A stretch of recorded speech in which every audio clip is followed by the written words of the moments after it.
금고 속의 아이들. 대한민국 국정의 심장부, 대통령실 대회의실의 공기는 무겁게 가라앉아 있었다.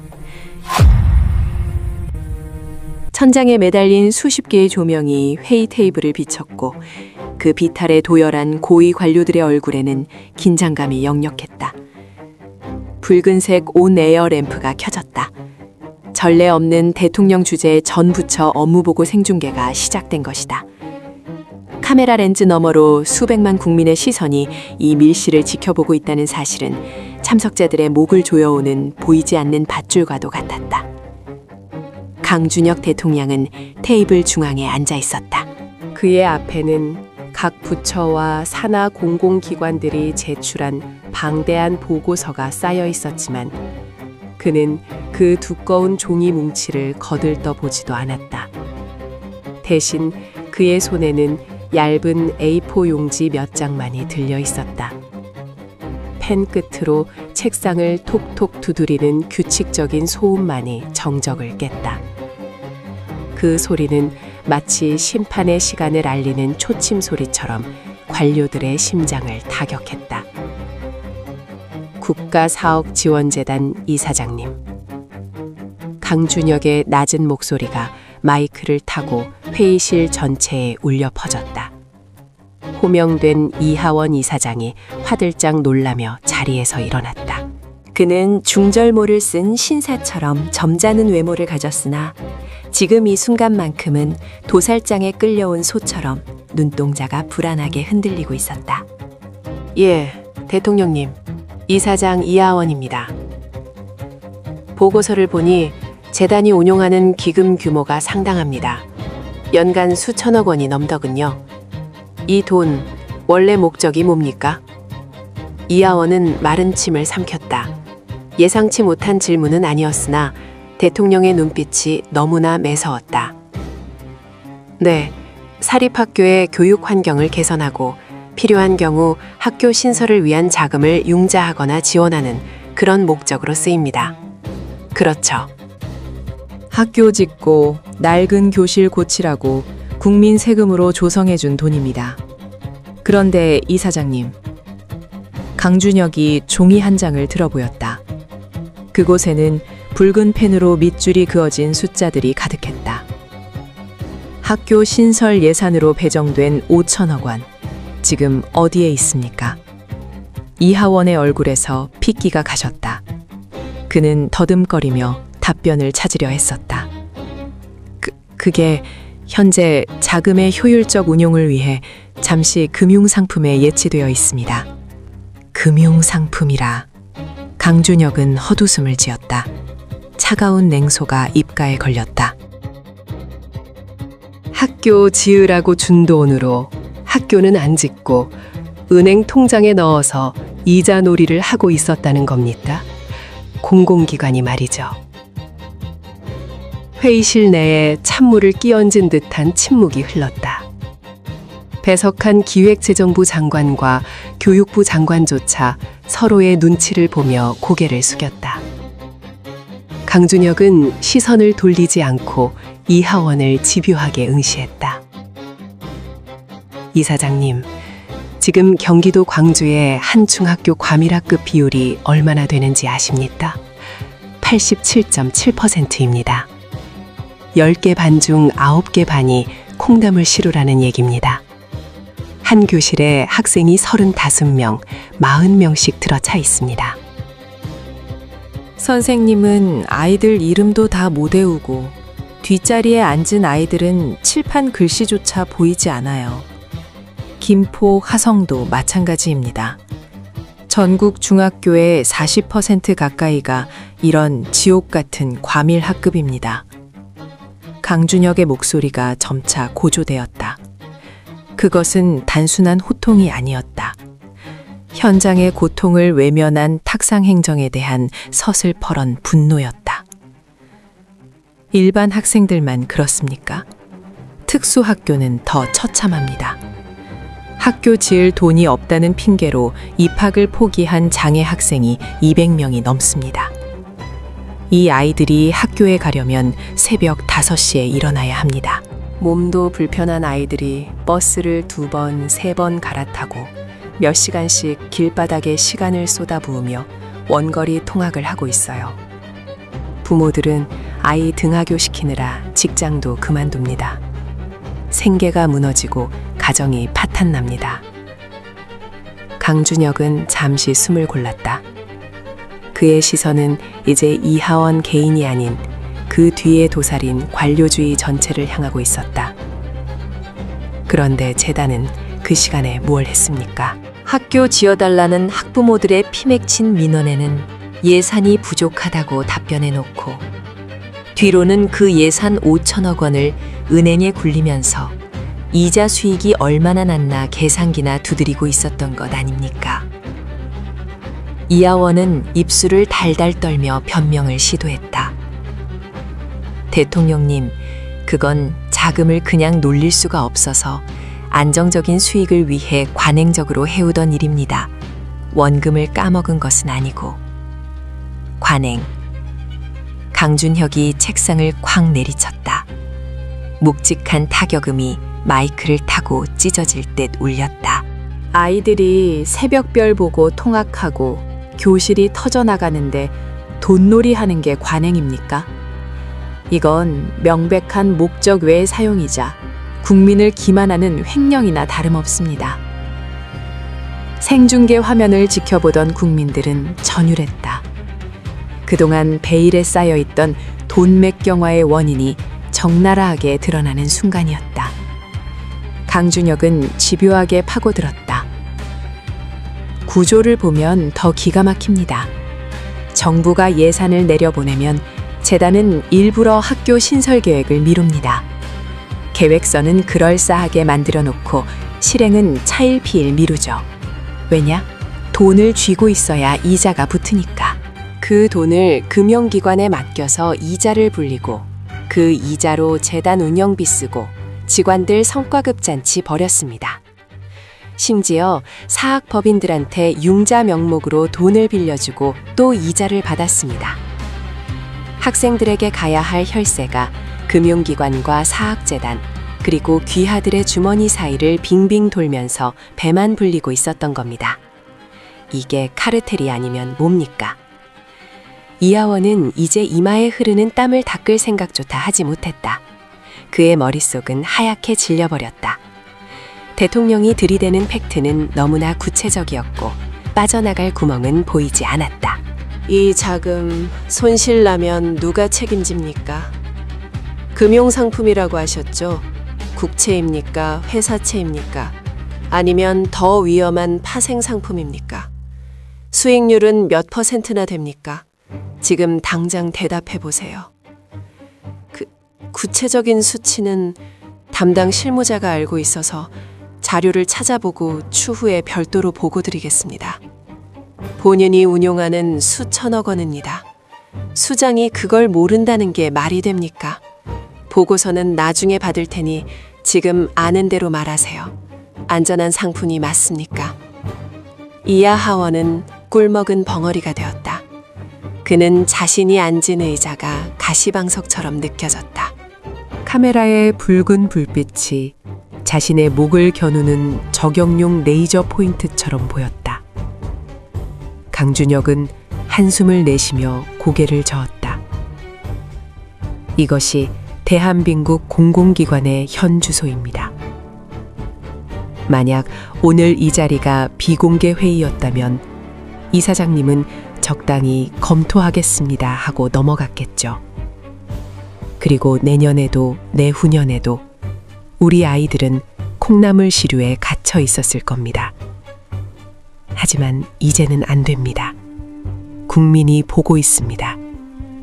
그는 잠시 말을 멈추고 카메라를 정면으로 응시했다. 그 눈빛은 브라운관과 모니터 너머의 국민들에게 보내는 약속이자 부패한 카르텔을 향한 선전포고였다. 투명성이 곧 권력이고 공개가 곧 견제입니다.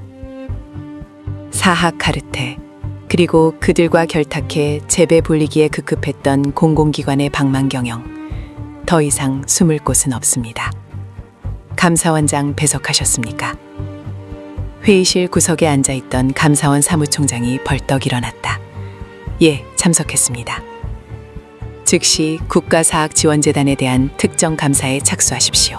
5천억 원의 자금 흐름, 지난 10년치 이자 수익의 사용처, 그리고 학교 신설을 고의로 지연시킨 정황까지 낱낱이 파헤치세요. 단 1원의 부정이라도 발견되면 지위 고하를 막론하고 법적 책임을 물을 것입니다. 검찰 고발도 불사하세요. 명심하겠습니다. 강준혁은 다시 이하원을 바라보았다. 이제 이 사장의 얼굴은 사색이 되어 있었다. 이 사장님, 그리고 교육부 장관님, 학교는 은행이 아닙니다. 교육 예산은 이자놀이 하라고 준 종잣돈이 아닙니다. 당장 내일부터 예산 집행 계획 다시 짜서 보고하세요. 20명의 장애 학생이 학교가 없어서 울고 있는데 이자 수익 몇 억 났다고 히히덕거리는 꼴. 내 눈에 흙이 들어가기 전엔 2번 다시 못 봅니다. 알겠습니까?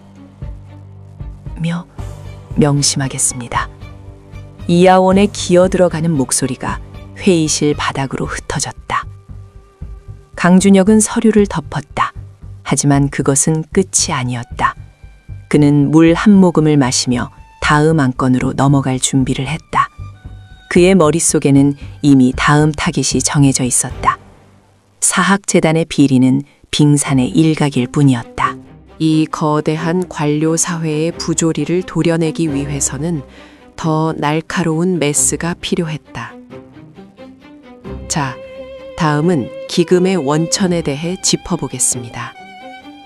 재단이 굴리는 그 돈, 하늘에서 떨어진 거 아니죠. 정부가 줬다고 했는데 정부는 그 돈을 어디서 가져옵니까? 기획재정부, 답변 준비하세요. 감준혁의 시선이 기획재정부 차관과 예산실장 쪽으로 향했다. 그들의 표정이 일순간 굳어졌다. 사학재단의 꼬리를 밟았으니 이제 몸통을 흔들 차례였다. 정부 내부의 자금 흐름, 이른바 공적자금 관리 기금의 실체를 파헤치는 작업이 시작되려고 하고 있었다. 재단은 정부에서 돈을 빌려와서 다시 사학법인에 빌려주고 그 차익을 챙깁니다. 정부는 LH나 다른 공공기금에서 여유자금을 끌어와서 재단에 줍니다. 이게 도대체 무슨 복잡한 돈놀이입니까? 중간에서 수수료 떼먹고 이자 떼먹고 결국 그 부담은 고스란히 국민과 학생들에게 전가되는 구조 아닙니까? 강준혁은 펜을 들어 화이트보드 쪽을 가리켰다. 공적자금관리기금, 일명 공자기금. 수십조 원, 아니 그 이상이 움직이는 정부의 통합지갑이죠. 여기서 돈이 나가서 사학기금으로 들어가고 그게 다시 융자로 나가고 상환받아서 다시 갚고 이 과정에서 증발하는 행정력과 비용이 얼마나 됩니까? 단순히 회계상의 숫자 노름 때문에 필요한 곳에 돈이 제때 못 가는 거 아닙니까? 기재부 차관이 조심스럽게 마이크를 잡았다. 대통령님, 공자기금은 정부 내 수십 개 기금의 여유자금을 통합관리하여 재정 효율성을 높이기 위한 장치입니다. 사학기금뿐만 아니라 국채 상환이나 다른 부족한 재원을 메우는 데 필수적인 효율성이라고 하셨습니까? 강준혁이 말을 끊었다. 학교 짓는 데 써야 할 돈이 금융상품으로 둔갑해서 잠자고 있는 게 효율입니까? 장애 학생들이 버스에서 쪽잠 자며 등교하는 게 효율적인 재정 운용의 결과입니까? 내가 묻는 건 시스템의 존재 이유가 아니라 그 시스템이 왜 현장에서는 작동하지 않느냐는 겁니다. 회의실의 공기는 더욱 차가워졌다. 강준혁은 단순히 비리를 적발하는 것을 넘어 관료들이 금과 옥조처럼 여기는 시스템 자체에 의문을 제기하고 있었다. 그것은 그들이 쌓아 올린 성벽을 근본부터 뒤흔드는 충격이었다. 생중계 채팅창은 폭발하고 있었다. 속이 다 시원하다. 저게 내 세금이었다니. 우리의 학교가 콩나물 시루인 이유가 있었네 등의 반응이 실시간으로 쏟아졌다. 강준혁은 알고 있었다. 지금 이 순간 국민들은 단순한 시청자가 아니라 이 거대한 개혁의 목격자이자 후원자가 되고 있다는 것을. 그는 잠시 안경을 고쳤으며 다음 공격 지점을 설정했다. 교육과 돈의 문제는 뗄래야 뗄 수 없는 관계였다. 그리고 그 돈이 흐르는 곳에는 언제나 기득권의 저항이 있었다. 사학재단 다음은 국립대 병원, 그리고 교육 교부금 문제였다. 산 너머 산이었지만 강준혁은 멈출 생각이 없었다. 좋습니다. 기금 운용 문제는 감사원 감사 결과 지켜보겠습니다. 다음 안건으로 넘어갑니다. 국립대 병원 관할권 이관 문제. 보건복지부와 교육부, 그리고 관련 병원장들 나오셨습니까? 자리에서 일어나는 사람들 틈으로 묘한 긴장감이 흘렀다. 특히 서울대학교 병원장의 표정에는 곤혹스러움과 함께 지식인 특유의 고집스러운 자존심이 서려 있었다. 강준혁은 그 미묘한 표정 변화를 놓치지 않았다. 또 한 번의 치열한 수싸움이 예고되고 있었다. 이 이야기는 실제 인물 사건과 무관한 가상 정치 스릴러입니다. 상아탑의 성벽. 대통령실 대회실의 공기는 여전히 살얼음판 같았다.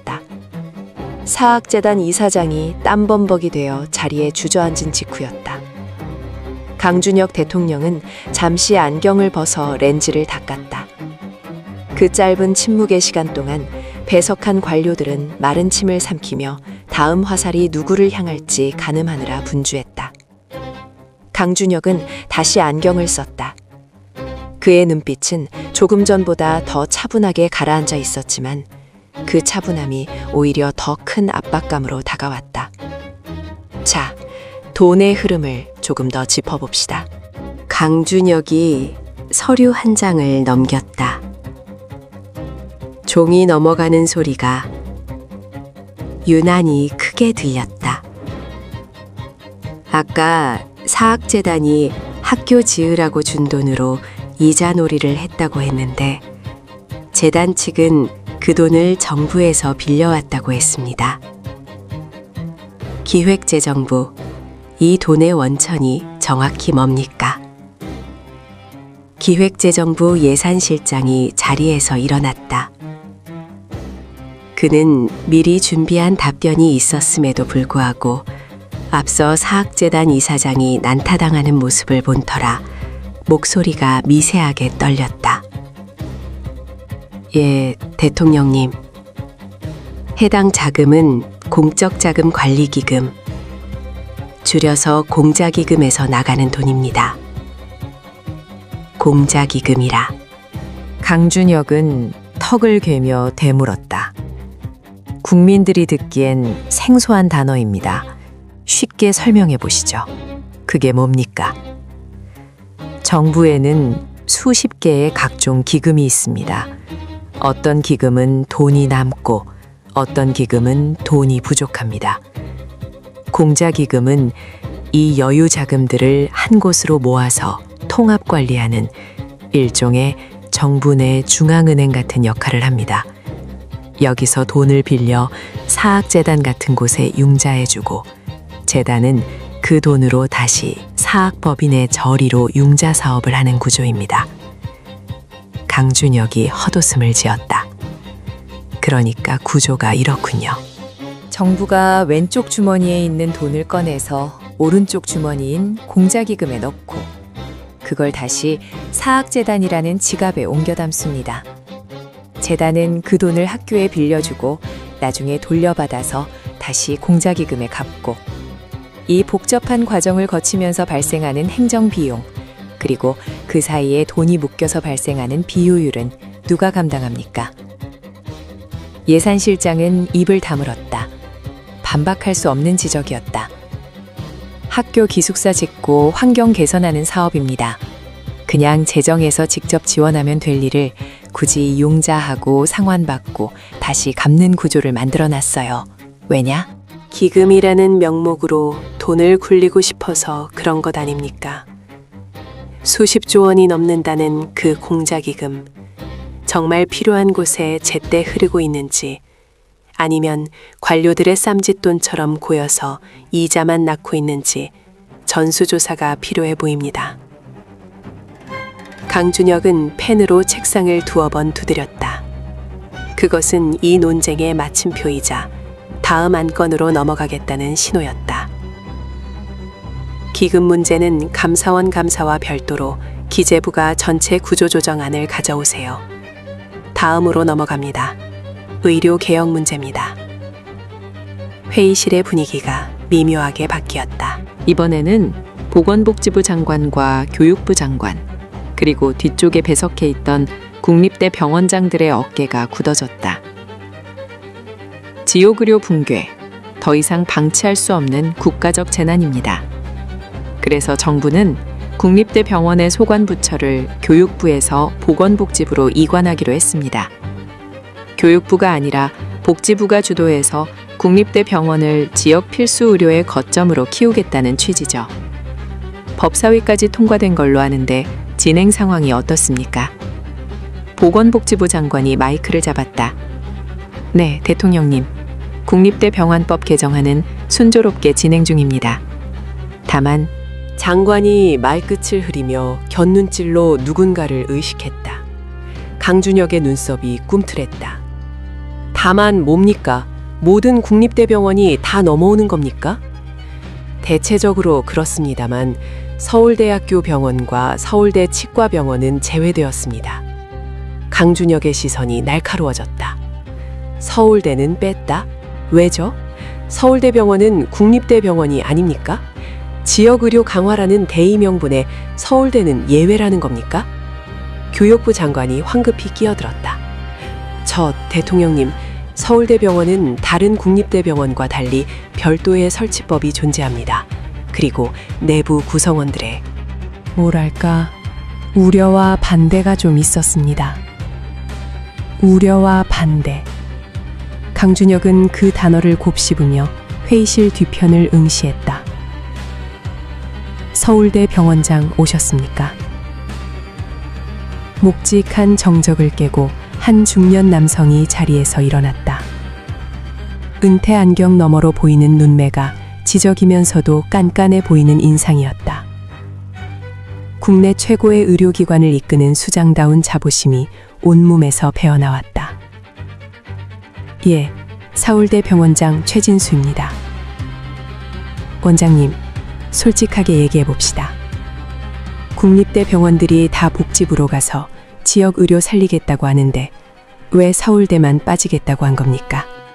복지부 산하로 들어가면 격이 떨어진다고 생각하는 겁니까? 아니면 간섭받기 싫어서입니까? 최진수 원장은 당황한 기색 없이 차분하게 대답했다. 그의 목소리에는 확신이 차 있었다.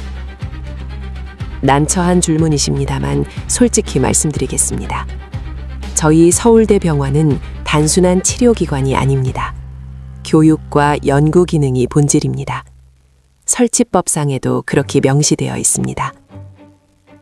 다른 국립대병원도 교육하고 연구합니다. 전북대병원, 강원대병원 다 의대생 가르치고 연구해요. 물론 그렇습니다. 하지만 저희 교수진과 의료진은 스스로를 단순한 임상의사가 아니라 의사과학자, 그리고 미래의 의사를 양성하는 교육자로서의 정체성을 더 강하게 가지고 있습니다. 복지부로 이관될 경우 이러한 연구 및 교육 중심의 정체성이 훼손되고 진료 실적 위주의 정책에 휘둘릴 수 있다는 우려가 큽니다. 강준혁은 팔짱을 꼈다. 전형적인 엘리트들의 논리였다. 하지만 그 논리 뒤에 숨은 기득권 의식을 모를 그가 아니었다. 그래서 교육부에 남아서 연구에만 전념하시겠다. 지역 의료가 무너지고 응급실 뺑뺑이가 도는 마당에 서울대 병원은 고고하게 상아탑에 남아서 연구만 하겠다는 걸로 들립니다. 최진수 원장은 물러서지 않았다. 그는 준비해온 회심의 카드를 꺼내들었다. 단순히 연구를 위한 연구가 아닙니다. 혹시 지난주 발표를 보셨는지 모르겠습니다만 저희는 현재 의료 소버린 AI 구축 작업을 진행 중입니다. 소버린 AI요? 예, 의료 데이터는 환자의 민감한 개인정보입니다. 챗 GPT 같은 외산 상용 AI에 우리 국민의 의료 데이터를 넘겨줄 수는 없습니다. 데이터 주권을 지키면서도 첨단 의료 기술을 개발하기 위해서는 독자적인 AI 모델이 필수적입니다. 저희가 자체 개발한 의료 AI 모델이 최근 국가고시 수준의 테스트에서 96.4점을 받았습니다. 이는 GPT-4보다 더 우수한 성과입니다. 회의실 내에 잠시 술렁임이 일었다. 96.4점이라는 구체적인 수치와 GPT-4를 이겼다는 말은 확실히 임팩트가 있었다. 최 원장은 그 틈을 놓치지 않고 말을 이었다. 이러한 첨단 연구는 하루아침에 이루어지지 않습니다. 저희가 연구 중심 기관으로서의 특수성을 인정받지 못하고 일반적인 진료 중심 행정 체계로 편입된다면 이런 미래 먹거리와 의료 안보를 위한 성과는 불가능해질 것입니다. 이것이 저희가 독자적인 법적 지위를 유지해야 한다고 주장하는 진짜 이유입니다. 강준혁은 잠시 침묵했다. 데이터 주권과 AI. 반박하기 어려운 명분이었다. 서울대 병원장은 영리했다. 그는 자신들의 기득권 방어를 국가적 과제인 AI 산업과 교묘하게 결합시켰다. 이것을 무작정 묵살했다가는 미래 기술을 모르는 대통령이 될 판이었다. 원장님 말씀 잘 들었습니다. 의사 과학자 양성, 소버린 AI 다 좋습니다. 국가적으로 장려해야 할 일이죠. 강준혁의 목소리가 부드러워지자 최 원장의 표정에 안도감이 스쳤다. 하지만 강준혁의 다음 말은 그 안도감을 산산조각냈다. 그런데 말입니다. 그 훌륭한 AI 연구, 복지부 산하로 가면 못합니까? 복지부는 연구 지원 안 합니까? 오히려 보건의료 R&D 예산은 복지부가 더 많이 가지고 있지 않습니까? 제가 보기엔 연구는 핑계고 결국은 통제받기 싫다는 것 아닙니까? 최 원장의 눈동자가 흔들렸다. 서울대병원은 대한민국 의료의 심장입니다. 심장이 몸통과 따로 놀면 그 몸이 온전하겠습니까? 연구 중심 좋습니다. 하지만 그 연구의 목적도 결국은 국민의 생명을 살리는 것 아닙니까? 96점짜리 AI가 있어도 당장 지방에서 뇌출혈로 쓰러진 환자를 받아줄 병원이 없으면 무슨 소용입니까? 강준혁은 몸을 앞으로 기울이며 최 원장을 쏘아봤다. 서울대 병원만 예외로 두는 것, 일단은 법이 그렇다니 넘어가겠습니다. 하지만 그 특수성이라는 방패 뒤에 숨어서 공공의료의 책무를 소홀히 한다면 그때는 법을 고쳐서라도 책임을 물을 겁니다.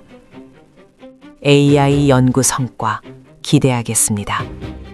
하지만 그 성과가 국민들의 피부에 와닿지 않는다면 그건 그저 그들만의 리그일 뿐이라는 걸 명심하십시오. 명심하겠습니다. 최 원장은 뻣뻣하게 굳은 채로 고개를 숙였다. 강준혁은 시선을 돌렸다. 서울대병원 하나를 굴복시키는 것이 목적이 아니었다. 중요한 것은 관료들과 전문가 집단이 견고하게 쌓아올린 칸막이를 부수는 것이었다. 그들은 언제나 전문성과 특수성을 내세워 자신들의 성역을 지키려 했다. 자, 다음 국가교육위원장님. 강준혁은 숨 쉴 틈을 주지 않았다. 의료계의 최고 엘리트 집단을 건드린 직후 곧바로 교육계의 수장을 호출했다. 오늘 이 생중계는 단순한 업무 보고가 아니었다. 그것은 대한민국을 지배해온 거대한 기득권 카르텔과의 전면전이었다. 평생학습 예산 문제입니다. 아까 총리께서도 언급하셨는데 지금 교육부 예산 중 평생교육 비중이 1% 수준입니다. AI 시대, 100세 시대라고 말만 번지르르하게 하면서 예산은 쥐꼬리만 합니다. 그런데 고용노동부 쪽을 보면 직업훈련 예산이 꽤 있죠? 이거 부처 간 칸막이 때문에 효율적으로 못 쓰고 있는 거 아닙니까? 고용노동부 장관이 움찔했다. 강준혁의 화법은 언제나 이런 식이었다. A를 지적하는 척하며 B를 끌어들여 서로 경쟁시키고 그 과정에서 숨겨진 비효율을 드러내는 방식. 교육부 장관님, 솔직히 말해봅시다.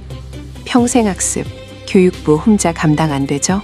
노동부 예산이랑 합쳐서 국민들이 진짜 필요로 하는 교육, 인문학부터 재취업 기술까지 배울 수 있게 문을 열어야 하는 거 아닙니까? 언제까지 내 예산, 네 예산 따지면서 국민들 불편하게 할 겁니까? 교육부 장관은 곤혹스러운 표정으로 답변을 찾으려 했었다. 대통령님 말씀이 맞습니다.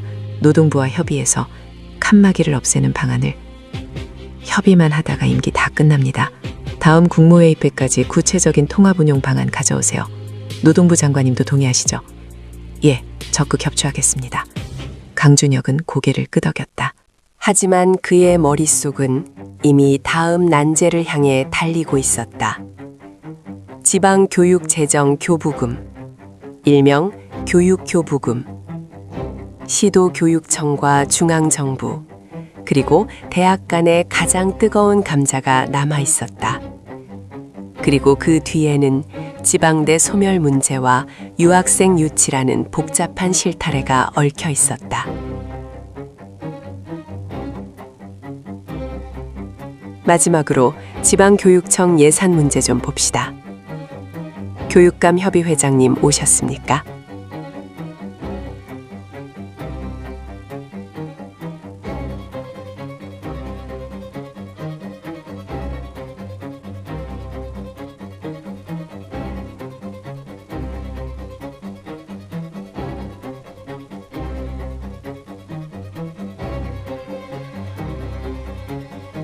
쳐보시는지 제가 먼저 물어볼까요? 옛날 사람의 카드 슬기 하는 모습이라는 말이 있었죠. 앞선 관료들이나 병원 장관은 다른 진짜 정치적인 싸움이 될 것임을.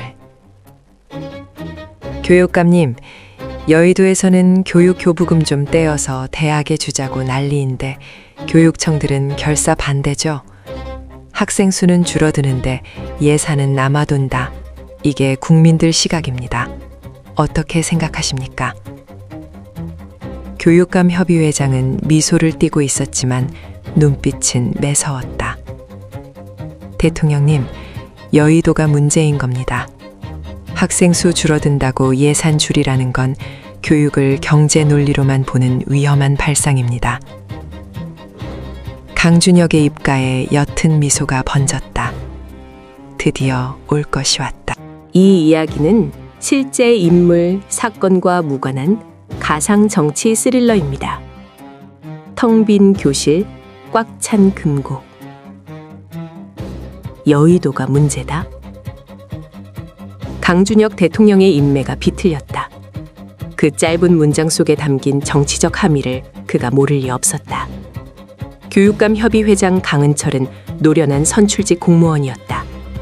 그는 중앙정부의 압박을 국회의 입법 미비 탓으로 돌리며 교묘하게 빠져나가려 하고 있었다. 회장님, 여의도 탓하기 전에 교육청 금고부터 열어보시죠. 지금 시도교육청에 쌓여있는 기금이 수조 원입니다. 학생 수는 반토막이 났는데 교육교부금은 내국세에 연동되어 있어서 세금이 거치면 무조건 늘어나게 되어 있습니다. 아이들은 줄어드는데 돈은 넘쳐나는 이 기형적인 구조, 언제까지 붙들고 있을 겁니까? 강은철은 헛기침을 하며 마이크를 고쳐잡았다. 그의 표정에는 물러설 수 없다는 결기가 서려 있었다. 교육감들에게 교부금 사수는 곧 자신들의 정치적 생명과 직결된 문제였다. 대통령님, 단순히 학생 수 산술 통계로만 접근하시면 곤란합니다. 학교는 공장이 아닙니다. 학생이 줄어든다고 선생님을 자르고 교실을 폐쇄할 수는 없습니다. 오히려 인건비나 시설 유지비 같은 경직성 경비는 해마다 늘어납니다. 게다가 미래 교육을 하려면 AI 디지털 교과서도 도입해야 하고 노후 학교도 그린 스마트 스쿨로 바꿔야 합니다. 돈이 남는 게 아니라 쓸 곳이 바뀌고 있는 겁니다. 쓸 곳이 바뀐다라. 강준혁은 볼펜 끝으로 책상 위를 톡톡 두드렸다. 그 규칙적인 소음이 회의실의 긴장감을 고조시켰다. 그래서 그 남는 돈으로 학생들한테 태블릿 PC 나눠주고 입학 축하금이다 뭐다 해서 현금 뿌리는 게 미래 교육입니까? 정작 돈이 말라 비틀어지고 있는 곳은 대학입니다. 지방 대학들은 지금 벚꽃 피는 순서대로 문을 닫는다는 말이 현실이 되고 있어요. 초중고는 돈이 넘쳐서 주체를 못하는데 바로 그 옆에 있는 대학은 연구비가 없어서 실험실 불을 끄고 있습니다. 이게 정상적인 나라의 교육 재정입니다. 강은철의 얼굴이 불그락-푸르락해졌다. 저희도 고등교육의 위기를 모르는 바 아닙니다. 그래서 이번에 한시적으로 교육세 일부를 떼어 대학 지원에 쓰도록 동의하지 않았습니까? 1조 5천억 원 규모입니다. 저희로서는 뼈를 닦는 양보를 한 겁니다. 뼈를 깎았다? 강준혁이 서늘하게 웃었다. 살점 조금 떼어준 거겠죠. 회장님, 2030년이 되면 학령 인구가 지금보다 더 급격하게 추락합니다. 그때 가서 구조조정하겠다고 하면 늦습니다. 지금 당장 교원 수급 계획 다시 짜고 남아도는 예산을 과감하게 대학과 평생교육으로 돌려야 합니다. 교육감님들 재선표 의식해서 선심성 예산 뿌리는 거 국민들이 다 보고 있습니다. 생중계 화면 하단에는 실시간 댓글들이 폭포수처럼 쏟아지고 있었다. 우리의 학교는 찜통인데 교육청은 돈잔치냐. 대학 다 죽는다는데 밥그릇 싸움 지겹다는 여론이 비등했다. 강은철은 입술을 깨물며 침묵했다. 대통령은 여론이라는 가장 강력한 무기를 등에 업고 있었다. 강준혁은 시선을 돌려 회의실 구석에 앉아있던 한 중년 남성을 지목했다. 양호봉 전북권 거점 국립대 총장이었다. 그는 초조한 기색으로 자신의 차례를 기다리고 있었다. 총장님, 현장 분위기는 어떻습니까? 교육청은 돈이 없다고 아우성인데 대학은 어떻습니까? 양호봉 총장은 자리에서 일어나 깊게 고개를 숙였다. 그의 얼굴에는 지방대학 총장으로서 겪어온 서름과 절박함이 그대로 묻어났다. 대통령님, 솔직히 말씀드리면 숨이 턱턱 막힙니다. 정부에서 글로컬 대학이다 뭐다 해서 1,000억 원씩 지원해준다는 정책 정말 감사합니다. 그런데 그게 문제입니다. 30개 대학만 살리고 나머지는 다 죽으라는 겁니까? 선택과 집중이 필요하지 않겠습니까? 모든 대학을 다 살릴 순 없지 않습니까? 압니다. 하지만 지방 거점 국립대들 사이에서도 차별이 존재합니다. 연구 중심 대학, AI 중점 대학 선정할 때 보면 결국 수도권이나 충청권 일부까지만 혜택이 돌아갑니다.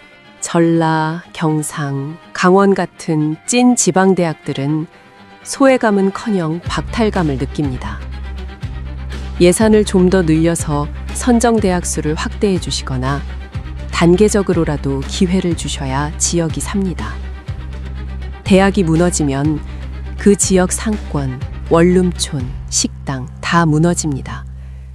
지방 소멸을 막는 최후의 보루가 대학입니다. 총장님 말씀 뼈아프게 듣겠습니다. 하지만 예산을 n분의 1로 쪼개서 나눠주는 건 밑 빠진 독에 물 붓기입니다. 확실한 혁신안을 가져오는 대학, 뼈를 깎는 구조조정을 하는 대학에 더 과감하게 몰아주겠습니다. 지역 안배보다는 생존 경쟁력을 보겠습니다. 그게 국민 세금을 쓰는 원칙입니다. 강준혁의 단호한 답변에 양호봉은 아쉬움 가득한 표정으로 자리에 앉았다. 회의장 분위기가 무겁게 가라앉았다. 돈 문제는 언제나 제로섬 게임이었다. 누군가 웃으면 누군가는 울어야 했다. 강준혁은 분위기를 환기하려는 듯 서류 뭉치를 옆으로 치웠다. 그리고 뜬금없는 화두를 던졌다. 교육부 장관님, 요즘 아이들 문해력 문제가 심각하다고 하던데 보고 받으셨습니까? 교육부 장관이 의아한 표정으로 대답했다. 네, 디지털 기기에 익숙해지면서 긴 글을 읽기 어려워한다는 보고가 있습니다. 단순히 긴 글 문제가 아닙니다. 강준혁이 혀를 찼다. 얼마 전 보고서를 보는데 대인배라는 단어가 있더군요. 장관님, 대인배가 무슨 뜻입니까? 마음이 넓고 관대한 사람을 뜻하는 칭찬의 의미 아닙니까? 그렇죠. 다들 그렇게 씁니다. 그런데 그게 틀린 말이라는 거 아십니까? 소인배의 반대말이라고 생각해서 대인배라고 쓰는데 배자는 무리배자입니다. 소인배는 마음이 좁은 놈들이라는 비하의 의미가 담겨 있죠.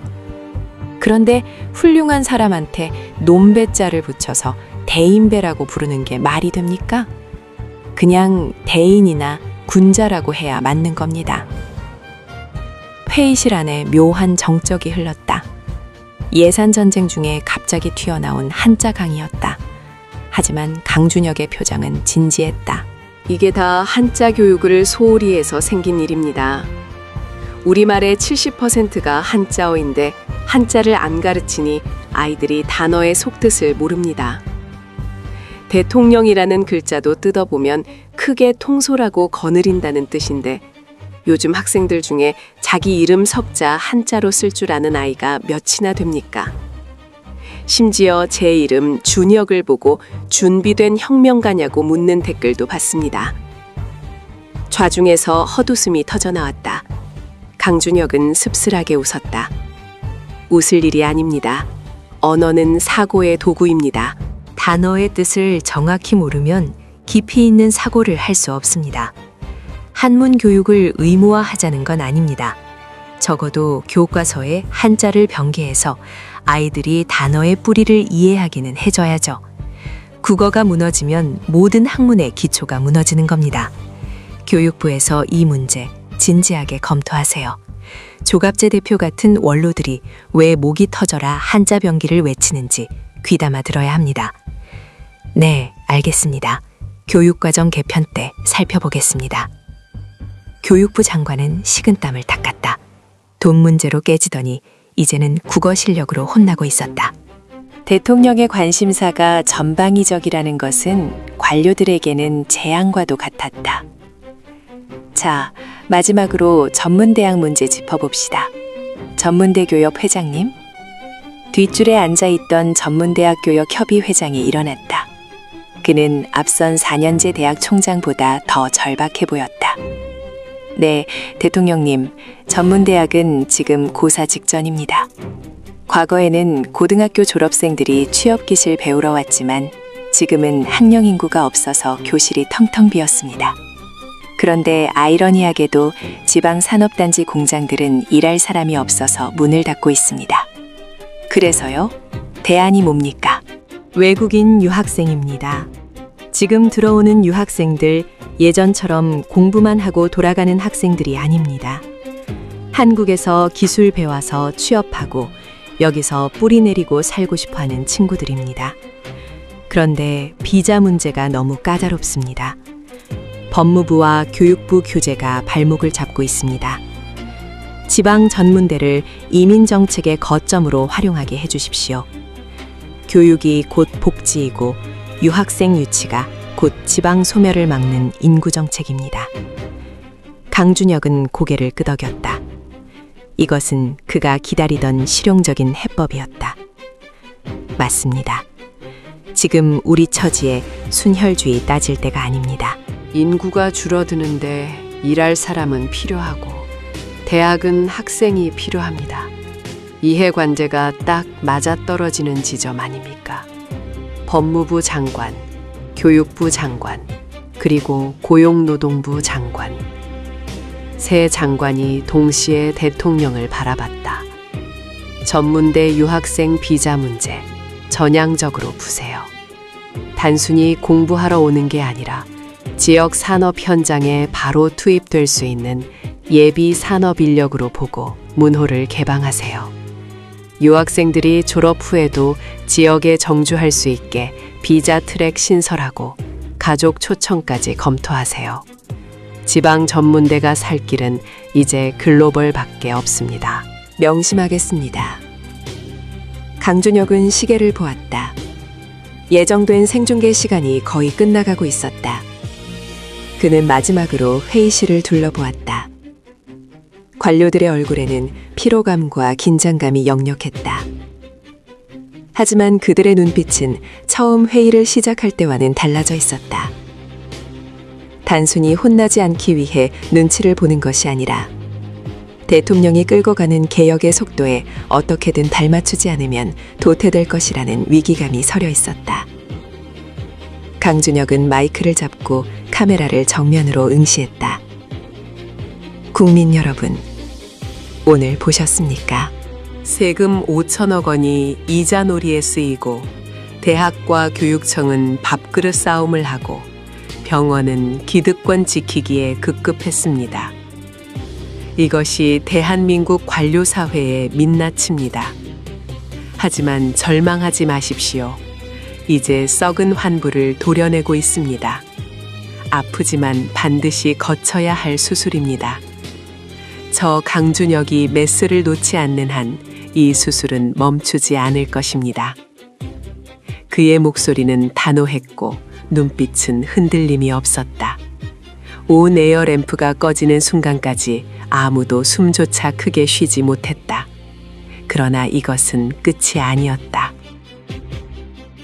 생중계가 끝난 직후 카메라가 꺼진 밀실에서 더 은밀하고 치명적인 이야기가 기다리고 있었다. 권력의 심장부에서 벌어지는 진짜 암투는 이제부터였다. 제3부 끝. 이 이야기는 실제 인물 사건과 무관한 가상 정치 스릴러입니다. 어둠 속의 반격. 방송 종료를 알리는 큐사인이 떨어지자마자 대통령실 대회의실을 가득 메웠던 팽팽한 긴장감이 일순간에 무너져 내렸다. 카메라의 붉은 불빛이 꺼지자 강준혁 대통령은 그제야 깊은 숨을 토해내며 넥타이를 조금 느슨하게 풀었다. 장장 4시간에 걸친 생중계였다. 이마에는 송글송글 땀이 맺혀 있었지만 그의 눈빛만은 여전히 형형하게 살아있었다. 반면 맞은편에 앉아있던 관료들과 기관장들은 마치 탈진한 마라톤 선수들처럼 의자 깊숙이 몸을 파묻거나 황급히 물을 들이켜며 타는 목을 죽였다. 이하원 사학지원재단 이사장은 다리가 풀려 혼자 힘으로 일어서지도 못했다. 수행원들의 부축을 받아 비틀거리며 회의장을 빠져나가는 그의 뒷모습은 처량하기 그지없었다. 하지만 강준혁은 알고 있었다. 지금 보이는 저 무력한 모습이 그들의 전부는 아니라는 것을. 카메라가 꺼진 지금부터가 진짜 전쟁의 시작이었다. 대통령 집무실로 돌아온 강준혁은 창밖으로 어둠이 내려앉은 서울 시내를 내려다보았다. 화려한 야경 속에 숨어있는 검은 카르텔의 그림자가 도시를 휘감고 있는 듯했다. 비서실장이 조심스럽게 다가와 보고했다. 여론 반응은 폭발적입니다. 실시간 시청률이 20%를 넘겼고 관련 뉴스 댓글이 수만 개씩 달리고 있습니다. 특히 학부모들과 지방대학 관계자들의 지지 선언이 이어지고 있습니다. 여론은 바람 같은 거야. 언제든 방향을 바꾸지. 중요한 건 놈들이 어떻게 나오느냐야. 강준혁은 돌아섰다. 감사원장에게 전해 지금 당장 움직이라고. 방송 보고 놈들을 증거인멸하려고 발버둥 칠 거야. 오늘 밤을 넘기면 안 돼. 같은 시각 서울 강남의 한 고급 요정. 외부와 철저히 차단된 뮬실에는 묵직한 침묵만이 감돌았다. 상석에는 대한민국 사학법인들의 대부라 불리는 송 회장이 앉아 있었고 그 앞에는 조금 전 방송에서 만신창이가 된 이하원 이사장이 무릎을 꿇고 있었다. 송 회장은 70이 넘은 나이에도 불구하고 매서운 눈매와 다부진 체격을 유지하고 있었다. 그는 찻잔을 천천히 내려놓으며 나지막이 입을 열었다. 이 이사장, 자네 오늘 아주 훌륭하더군. 전 국민 앞에서 우리를 아주 파렴치한 도둑놈들로 만들어놨어. 면목 없습니다, 회장님. 대통령이 그렇게 구체적인 수치까지 들고 나올 줄은 꿈에도 몰랐습니다. 내부에서 정보가 샌 것 같습니다. 정보가 샌 게 아니라 자네가 방심한 거야. 관행이라는 말 한마디로 덮을 수 있을 줄 알았나? 강준혁이는 사냥개야. 한 번 물면 살점이 뜯겨나갈 때까지 놓지 않는 놈이라고. 송 회장은 옆에 놓인 신문을 집어 던졌다. 신문 일면에는 대통령, 사학 카르텔과의 전쟁 선포라는 헤드라인이 대문짝만하게 박혀 있었다. 지금 검찰이고 감사원이고 다 우리를 노리고 있어. 5천억 원, 그 돈의 흐름이 드러나면 자네 하나 옷 벗는 걸로 안 끝나. 나까지, 아니 우리를 봐주는 여의도 의원들까지 줄줄이 엮여 들어가는 거야. 송 회장은 비서에게 손짓했다. 비서가 검은색 서류 가방을 테이블 위에 올렸다. 오늘 밤 안으로 재단 서버에 있는 이중장부 싹 다 밀어버려. 디가오징을 하든 불을 지르든 흔적도 남기지 마. 금융상품 투자 내역서 중에 리베이트 받은 기록들, 그것부터 없애야 해. 만약 실패하면 자네가 모든 걸 안고 가는 거야. 알겠나? 이하원은 사색이 되어 고개를 끄덕였다. 이것은 부탁이 아니라 명령이었고 실패할 경우 자신의 인생이 끝장난다는 협박이었다. 그는 떨리는 손으로 전화를 걸어 재단 전산실장에게 암호를 읊조렸다. 그것은 증거인멸을 지시하는 코드였다. 한편 서울대학교 병원장실. 최진수 원장은 넥타이를 거칠게 풀어 헤치고 소파에 주저앉았다. 자존심에 씻을 수 없는 상처를 입은 그는 분노로 몸을 떨고 있었다. 대통령이 자신을 그리고 서울대 병원이라는 최고의 지성 집단을 마치 이기적인 집단으로 매도했다는 모욕감이 그를 잠식했다. 그는 휴대전화를 들어 대한의사협회 회장에게 전화를 걸었다. 회장님, 방송 보셨습니까? 이건 의료계 전체에 대한 선전포고입니다. 연구중심 병원의 특수성을 무시하고 우리를 무슨 돈만 아는 장사치 취급을 했습니다. 가만히 있으면 안 됩니다. 수화기 너머에서 격앙된 목소리가 들려왔다. 걱정 마십시오, 원장님. 이미 비대위 소집했습니다. 내일 아침 조간신문에 성명서 나갈 겁니다. 정부가 의료의 전문성을 무시하고 포퓰리즘으로 의료 시스템을 붕괴시키려 한다는 프레임으로 갈 겁니다. 서울대 병원이 무너지면 대한민국 의료가 다 죽는다는 걸 보여줘야죠. 그 시각 국가사학지원재단 본관 건물. 모두가 퇴근한 캄캄한 건물 안 10층 전산실에는 미약한 불빛만이 새어나오고 있었다.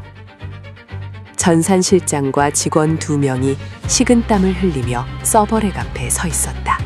그들의 손에는 강력한 자력을 발생시키는 디가우징 장비가 들려 있었다. 실장님, 이거 진짜 다 밀어버려도 됩니까? 나중에 복구도 안 되는데. 직원 하나가 겁에 질린 목소리로 물었다. 잔말 말고 시키는 대로 해. 위에서 시킨 일이야. 이거 남겨뒀다가는 우리 다 감방 간다고. 전산 실장이 고함을 치며 장비에 전원을 켰다. 웅 하는 기계음이 적막한 전산실을 울렸다. 그들이 하드디스크를 향해 장비를 가져다 대려는 찰나였다. 쾅! 육중한 철제문이 굉음과 함께 열리며 양복을 입은 사내들이 들이닥쳤다. 감사원 특별조사국 요원들이었다. 그들의 뒤로 검찰 수사관들이 캠코더를 들고 진입했다. 동작 그만! 손 머리 위로 올리고 벽으로 물러서십시오. 조사국장이 신분증을 들어 보이며 외쳤다. 전산실장은 너무 놀라 들고 있던 장비를 떨어뜨렸다. 당신들 뭐야? 여기는 보안구역이야. 영장 있어? 현행범에게 영장은 필요 없습니다. 공공기록물 무단 파기 및 증거인멸 시도 현장에서 체포합니다. 수사관들이 순식간에 직원들을 제압하고 서버실을 장악했다. 조사국장은 서버렉에 연결된 모니터를 확인했다. 화면에는 삭제 진행 중 5%라는 문구가 떠 있었다. 조금만 늦었어도 핵심 데이터가 영원히 사라질 뻔한 순간이었다. 삭제 중지시켜. 그리고 즉시 미러링 복제 시작해. 하드디스크 하나라도 빼돌려지지 않게 봉인하고. 조사국장은 안도의 한숨을 내쉬며 어딘가로 전화를 걸었다. 실장님, 확보했습니다. 놈들이 막 지우려던 참이었습니다. 이중 장부 파일, 리베이트 내역 전부 살아있습니다. 전화기 너머 대통령 비서실장의 목소리가 들려왔다. 수고했습니다. 그 하드디스크 청와대 민정수석실로 바로 가져오세요. 중간에 누가 가로채지 못하게 경호처 직원들 붙였습니다. 다음 날 아침 대한민국은 두 개의 거대한 파도에 휩싸였다. 하나는 보수 언론과 야당이 쏟아낸 대통령의 독재적 국정 운영에 대한 비판이었다. 그들은 대통령이 생중계라는 쇼를 통해 공무원들을 겁박하고 전문가 집단을 악마화하여 정치적 이득을 취하려 한다고 공격했다. 의사협회는 관치의료 저지를 내걸고 파업을 예고했고, 사학법인연합회는 정부의 월권행위에 대해 헌법 소원을 내겠다고 으름장을 놓았다. 하지만 또 하나의 파도는 그보다 훨씬 더 거대하고 강력했다. 감사원이 새벽에 기습적으로 확보한 사학재단의 비밀 장부 일부가 언론에 공개된 것이다. 단독, 학교 신설 예산 500억, 유령 회사 통해 사학재단 이사장 친인척 계좌로. 뉴스는 충격적이었다. 단순히 이자놀이를 한 수준이 아니었다. 금융상품에 투자한다는 명목으로 페이퍼 컴퍼니를 끼워 넣고 거액의 수수료를 챙겨 정치권 로비 자금으로 쓴 정황이 포착된 것이다. 댓글창은 분노를 넘어 허탈해하는 국민들의 성토로 도배되었다. 내 월급에서 떼어간 세금이 저놈들 술값이었냐. 아이들 밥값 아끼라고 난리치더니 뒤로는 수천억을 해먹었네.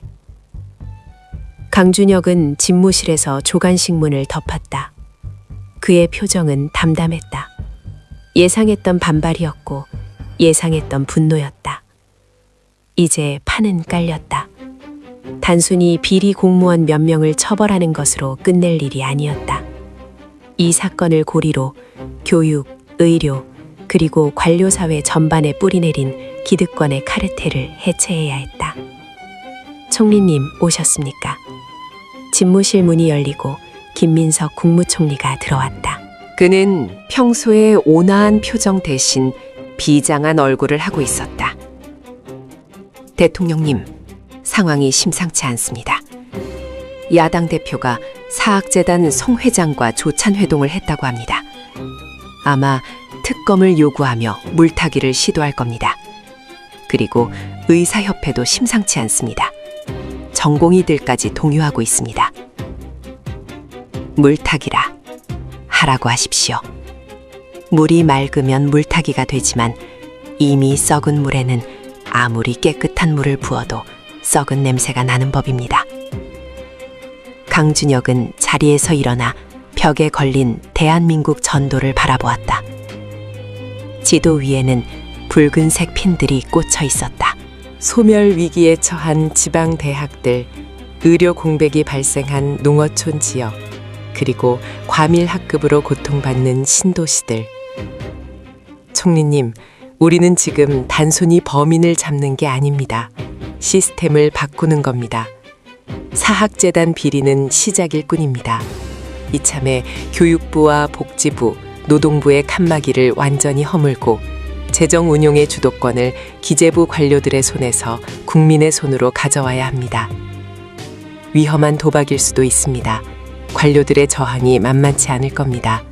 벌써부터 부처 내부에서 대통령이 행정을 모른다는 뒷말이 나오고 있습니다. 알고 있습니다. 그들이 가장 무서워하는 게 뭔지 아십니까? 인사권도 아니고 감사원도 아닙니다. 바로 국민들이 진실을 알게 되는 겁니다. 어제 생중계로 그들은 발가벗겨졌습니다.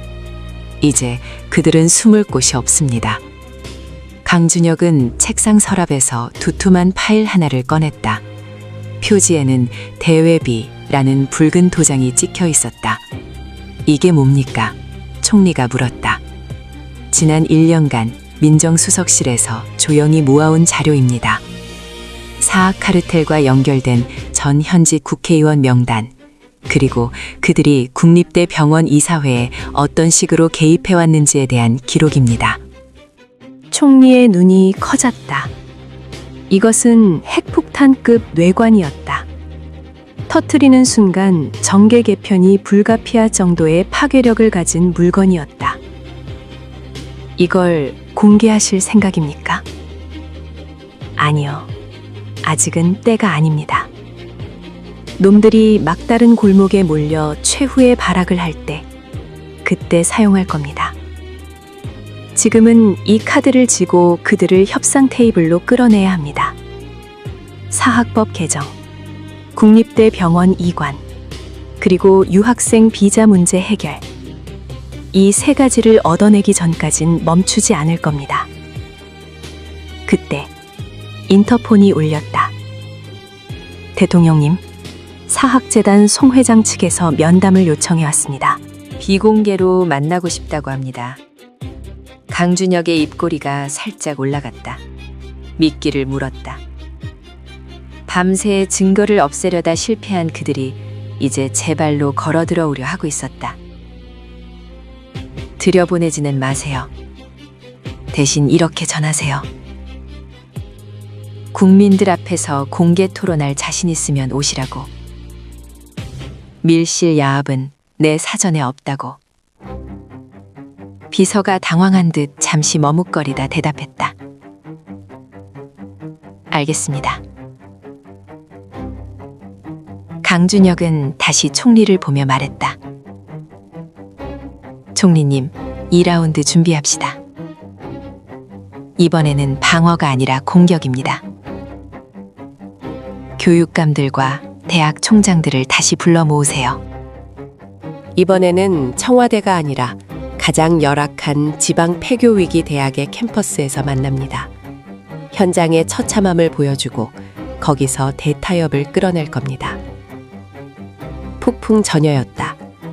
생중계가 쏘아올린 공은 이제 누구도 통제할 수 없는 거대한 눈덩이가 되어 굴러가고 있었다. 기득권 세력은 생존을 위해 뭉치고 있었고 대통령은 그들을 일망타진할 그물을 짜고 있었다. 과연 이 싸움의 끝에서 웃는 자는 누구일까? 창밖의 어둠은 짙었지만 강준혁의 눈에는 이미 다가올 새벽의 여명이 비치고 있었다. 제4부 끝. 이 이야기는 실제 인물 사건과 무관한 가상 정치 스릴러입니다. 여명, 텅 빈 교실을 채우다. 비가 추적추적 내리는 오후였다. 강준혁 대통령이 탄 검은색 세단이 흙탕물을 튀기며 정문을 통과했다. 이곳은 서울의 화려한 빌딩 숲이 아닌 경상북도 외곽의 한 야산 중턱이었다. 정문 기둥에 붙어 있는 한올대학교라는 현판은 녹이 슬어 붉은 눈물을 흘리고 있었고, 캠퍼스 곳곳에는 잡초가 무성하게 자라나 보도블록을 뚫고 올라와 있었다. 3년 전 신입생 충원율 미달과 재정학화로 결국 폐교된 지방사학의 처참한 말로였다.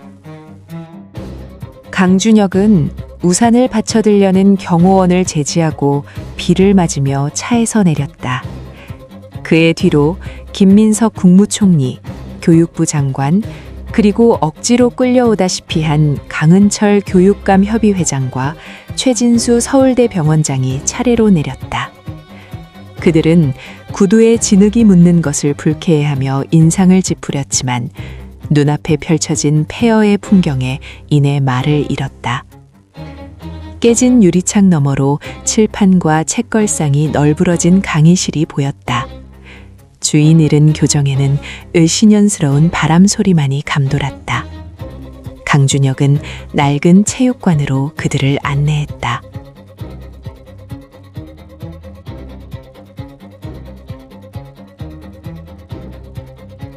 곰팡이 냄새가 진동하는 체육관 한가운데 덩그러니 놓인 간이 테이블과 의자 몇 개가 전부였다. 이것이 강준혁이 준비한 현장 국무회의였다. 앉으시죠. 강준혁의 목소리가 텅 빈 체육관에 울렸다. 참석자들은 쭈뼛거리며 자리에 앉았다. 냉기가 바닥에서 올라왔다. 회장님, 그리고 원장님, 보시기에 어떻습니까? 이것이 바로 대한민국 교육과 지방의 미래입니다. 우리가 밥그릇 싸움을 하는 동안 지방은 이렇게 죽어가고 있습니다. 10년 뒤에는 이곳이 여러분이 서 있을 자리가 될 겁니다. 강은철 교육감 협의회장이 마른 침을 삼켰다. 서울의 따뜻한 집무실에서 숫자 노름을 할 때와는 피부로 와닿는 공포가 달랐다. 대통령님, 현장의 심각성은 알겠습니다만 교육 교부금을 대학으로 돌리는 문제는 법적인 안정성을 해칠 우려가. 법적 안정성이라. 강준혁이 말을 끊었다. 학생이 없어서 학교가 문을 닫는데 그 돈을 지키는 법이 무슨 소용입니까?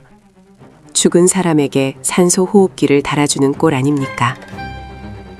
그때 비서실장이 급하게 체육관으로 들어와 강준혁에게 쪽지를 건넸다.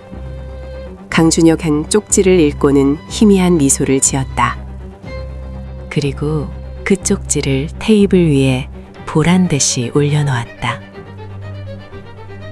방금 들어온 소식입니다. 사학 카르텔의 정점 송 회장이 인천공항에서 체포되었습니다. 출국 금지 조치를 예상 못하고 위조 여권으로 나가려다 덜미가 잡혔군요. 자중이 술렁였다. 특히 사학재단들과 직간접적으로 얽혀있던 교육계 인사들의 얼굴이 백지장처럼 하얗게 질렸다. 송 회장의 체포는 곧 장부의 봉인이 해제된다는 것을 의미했다. 송 회장의 개인 금고에서 나온 USB에는 아주 흥미로운 명단이 들어있다고 합니다. 사학 법인들이 조성한 비자금이 어디로 흘러갔는지, 그리고 국립대 병원 이사 선임 과정에서 어떤 청탁이 오갔는지, 심지어는 유력 인사 자녀들의 의대 편입학 관련 메모까지. 강준혁의 시선이 최진수 서울대 병원장에게 머물렀다. 최 원장의 동공이 흔들렸다. 그는 결백할지 몰라도 그가 보호하려는 조직 내부는 그렇지 않을 수도 있다는 불안감이 엄습했다. 원장님, 저는 의료계를 범죄 집단으로 만들고 싶은 생각이 없습니다. 하지만 썩은 살을 도려내지 않고는 새 살이 돋지 않습니다. 선택하십시오. 끝까지 기득권을 지키려다 카르텔의 공범으로 수사 대상이 되시겠습니까? 아니면 저와 손잡고 대한민국 의료를 살리는 개혁의 주체가 되시겠습니까? 최진수는 입술을 깨물었다. 자존심과 현실 사이에서의 갈등은 길지 않았다. 이미 명분도, 실리도, 그리고 도덕적 우위도 대통령에게 넘어간 상태였다. 대통령님, 저희가 무엇을 하면 되겠습니까? 강준혁은 기다렸다는 듯 준비된 합의안을 꺼냈다. 첫째, 서울대 병원을 포함한 모든 국립대병원은 지역 필수 의료의 거점이 되어야 합니다. 복지부로의 이관을 수용하십시오. 대신 원장님이 우려하시던 연구 기능과 소버린 AI 프로젝트에는 예산을 파격적으로 지원하겠습니다. 연구는 서울에서만 하는 게 아닙니다. 이곳 지방 거점 병원들과 네트워크를 연결해서 데이터를 공유하고 AI를 통해 지방 의료의 질을 높이는 것. 그게 진짜 혁신 아닙니까? 최진수는 잠시 생각에 잠기더니 천천히 고개를 끄덕였다. 데이터 주권과 연구 중심 병원의 위상만 보장된다면 네트워크 병원 체제 받아들이겠습니다. 우리 교수진을 설득해 보겠습니다. 강준혁은 시선을 돌려 강은철 교육감을 바라보았다. 둘째, 교육교부금 개편입니다. 초중고 예산의 일부를 떼어 대학과 평생교육에 투자하는 것 더 이상 미룰 수 없습니다. 대신 교육청이 주도하는 늘봄 학교와 보육사업에 중앙정부 예산을 매칭해 드리겠습니다. 아이들을 가르치는 것만큼이나 아이들을 낳고 기르는 환경을 만드는 것도 교육감님의 책무 아닙니까? 강은철은 한숨을 내쉬었다. 송 회장의 체포 소식에 이미 전의를 상실한 상태였다. 버텨봤자 여론의 문매를 맞고 정치적 생명만 단축될 뿐이었다. 알겠습니다. 교육의 질적 향상을 위한 투자라는 명분이라면 협의회 차원에서 수용하겠습니다. 마지막으로 강준혁은 교육부 장관과 법무부 차관을 보았다. 셋째, 여기 이 폐허가 된 한울대학교를 다시 살립시다. 단순히 한국 학생들만으로는 안 됩니다. 전문대와 지방대를 이민특구로 지정하겠습니다.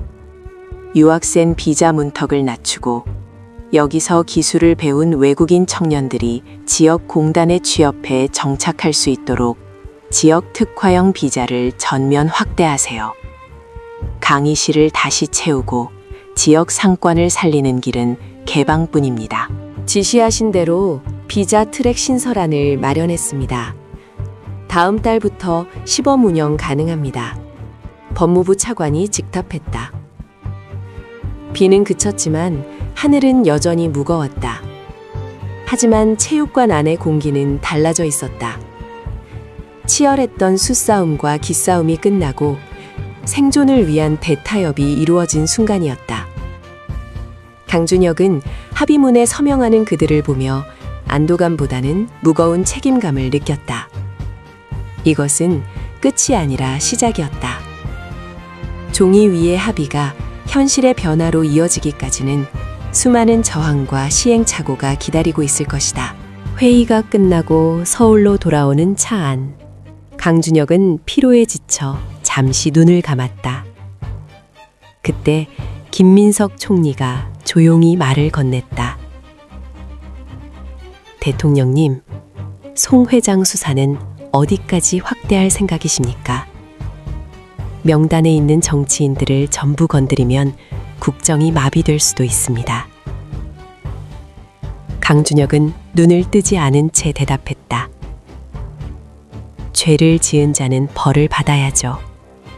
하지만 제 목적은 사람을 잡는 게 아니라 시스템을 고치는 겁니다. 그 명단은 그들이 개혁 법안에 찬성표를 던지게 만드는 아주 훌륭한 채찍이 될 겁니다. 정치는 때로는 정의를 칼처럼 휘두르는 게 아니라 촛불처럼 들어 어둠을 밝히는 것이니까요. 며칠 뒤 대한민국은 다시 한번 들썩였다. 뉴스에서는 사학 비리 관련자들의 줄소한 소식과 함께 정부의 교육, 의료, 이민 3대 개혁안 발표가 대서특필되었다. 속보, 서울대병원, 복지부 이관 정격 합의, 지역 의료 살리는 AI 네트워크 구축. 단독, 닫혔던 지방대문 유학생에게 활짝, K에듀로 지방소멸 막는다. 해설, 5천억 사학 비리가 쏘아올린 콩, 대한민국 대개조의 신호탄테나. 강준혁은 집무실 창가에 서서 광화문 광장을 내려다보았다. 광장 전광판에는 그가 주재했던 생중계 회의의 하이라이트 장면이 나오고 있었다. 화면 속에 그는 분노하고 있었지만 지금 창가에 비친 그의 얼굴은 평온했다. 그는 책상 위에 놓인 보고서를 집어들었다. 국가사학지원재단 정상화 및 부당이익 환수 계획안. 그 옆에는 초등학교 1학년 교과서가 놓여 있었다. 그는 교과서를 펼쳤다. 한글 옆에 작게 병기된 한자들이 눈에 들어왔다. 학교, 친구, 배울학, 사귈교, 친할친, 옛구. 뜻을 알면 세상이 더 깊게 보이지. 강준혁은 혼잣말을 하며 책을 덮었다. 작은 변화들이 모여 거대한 물줄기를 바꾼다. 아이들이 콩나물 시루가 아닌 쾌적한 교실에서 공부하고, 아픈 노인이 시골에서도 최고의 진료를 받고, 피부색이 다른 청년들이 한국의 지방도시에서 꿈을 키우는 세상. 그것은 아직 오지 않은 미래였지만 적어도 이제 그 길로 가는 지도는 그려졌다. 비서실장이 들어왔다. 대통령님, 다음 일정입니다. AI 반도체 클러스터 기공식입니다. 강준혁은 옷매무새를 다듬었다. 갑시다. 미래를 지으러. 그는 힘차게 발걸음을 옮겼다. 그의 뒤로 집무실의 문이 닫혔다. 대한민국이라는 거대한 배는 경랑을 헤치고 새로운 항로를 향해 나아가고 있었다. 긴 이야기의 끝까지 함께 해주셔서 감사합니다. 항상 건강하고 행복하세요. 참, 구독과 좋아요 하시면 더 좋은 사연으로 다시 만나 뵙겠습니다. 고맙습니다.